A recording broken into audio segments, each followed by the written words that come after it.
pastor of Purpose of Tears of Victory Ministries and TDB Global, and I am passionate about serving women who have gone through trauma. And the reason why I'm passionate about it is because I was that woman, I was that girl that needed to be served when I went through trauma. And so this is my book, Tears in a Bottle, my first book. I have others, but this is my baby. This is the only one I'm going to talk about today. I have a few others over there. You can go on Amazon and get my other one. This is my baby. This is my first book. And God led me to write this book telling my story. Because for a long time I didn't tell my story. For a long time I wore a mask. I covered up. So God exposed me and told me to write it down. That way I can't take it back. So I started telling my story at age 15. Because at age 15, I was raped, and that rape turned into a pregnancy, and the baby was born, but the baby died. And of course, all of that was trauma, right? But then what made it more trauma was the fact that it was all a family secret. I was told, we can't talk about this anymore, we can't talk about this no more, it happened, we're going to move on. So that's what I did. I moved on. We talked about counseling. I agree, prayer and counseling. We need all of it, right? All the therapy, all the counseling. But at that time, I didn't know that. So I thought I am strong. I come from a family of strong women. I am strong. I was told I am strong. And I'm going to keep on going. And I'm going to keep on going. And I was like the Energizer battery. I just kept on going and kept on going. I was determined to not allow my past to affect my future. I was determined not to give up. And I said, well, I'm just going to continue. I'm going to graduate from high school, and I'm going to go to college. But then I got distracted, and I got detoured. So say she got detoured and distracted. And the distraction was I got married at age 19. And two things came out of that marriage that absolutely changed my life forever. The first thing was I had a beautiful baby boy. So yes, I lost a baby, but God blessed me with a brand new baby. And to this day, my son is like my baby. You know, he's a grown man, has children of his own. But then the other thing that came out of that marriage was the different levels of abuse I experienced. And so from the very first time he hit me, I knew I would leave him, but I didn't know when and I didn't know how. Because one of the running themes in the marriage was, you can leave at any time, but you can't take my son. Well, obviously, I'm not going anywhere without my son. So that was that.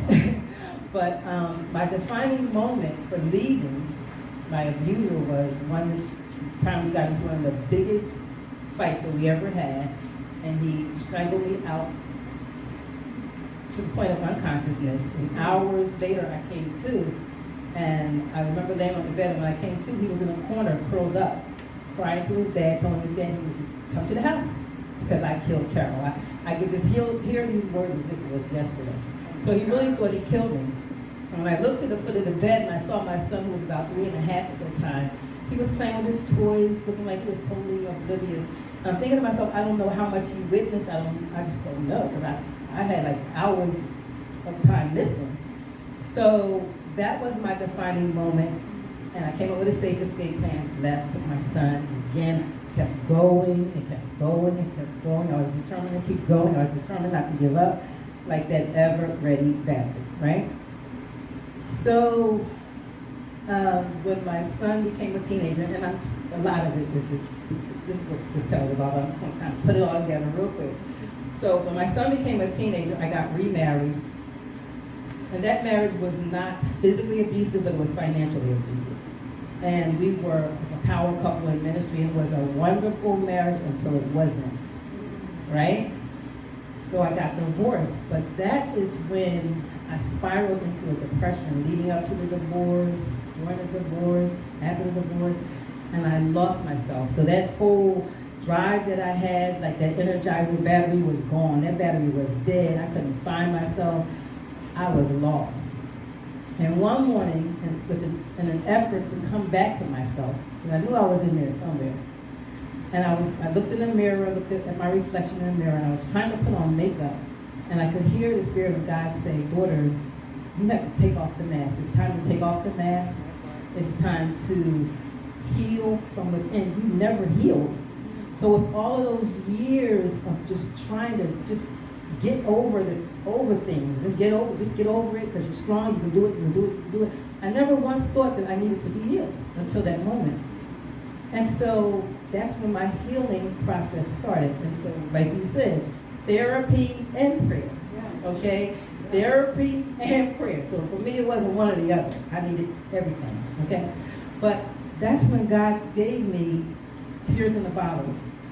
He said, write your story, tell your story, and I'm going to send you all over the world to share your story. And that's what actually happened. So Tears in the Bottle ended up becoming my Tears to Breakthrough ministry, a global ministry for women. And so this ended up being my Tears to Breakthrough story, my Pain to Purpose story, all of the things. And now, of course, it does have a happy ending. I'm remarried. I'm my best friend. But God is good. But the one thing that I want to, the point that I really want to make is how we have to heal people. We have to heal. We cannot continue to just go through life and just keep going, like we Superman or Superwoman, because no, God didn't build us like that. And I found out the hard way. And so I'm going to read something in the book. In the back of the book, there's something called Notes and Reflection. I just want to read something, and I'll allow you to ask some questions. Hold on a second. Okay, so so God told me about healing. I was like, healing? Oh, I never thought about that. But this says, pain will always change how a woman looks at her. Pain will always change how a woman looks at things, but her healing will change how she looks at herself. And so the question that I want to leave you with, man or woman, whoever you are, how do you really look at yourself? Because it really doesn't matter how the rest of the world sees you. It only matters how you see you. And if you're still walking around like I was for so long, looking good on the outside, but a whole hot mess on the inside, so wounded, bleeding out all over the place. If you think about an open wound, and we know when open wounds, people touch it, you like, ow, no. Open wound was like, you touch it, trauma. I might keep that one. Like, I could be real sweet, but honey, that open wound don't hit that wound. So I had to heal. And healing is a lifelong process. It's not something that happens overnight. But I just want all of us to ask ourselves that question. How do you really see yourself? Like, and I don't mean that fake it till you make it, healing how you see yourself. I mean, like, really ask yourself, step back, do a self-examination. How do I really see myself based on the traumas that have never been healed? And if they've never been healed, this is your time. The fact that you're here and hearing me is not by happenstance. It's God ordained, and you need to, the therapy, the journaling, honey, all the things, the prayer, we need it because we have to heal. And that's why, I see so many women, and I'm so passionate about serving women, but the one thing I like to say is, sometimes we want to blame everybody else when in fact your issue is you because you never healed. Yes. So I'm just going to leave you with that. If you have any questions, Yes. Good afternoon. Good afternoon. I have a slight, basically a two-part question. Okay. You're talking about God exposing you. Yes. You could be so kind to explain to me, how did you feel? Or what was your feelings when you got exposed by God?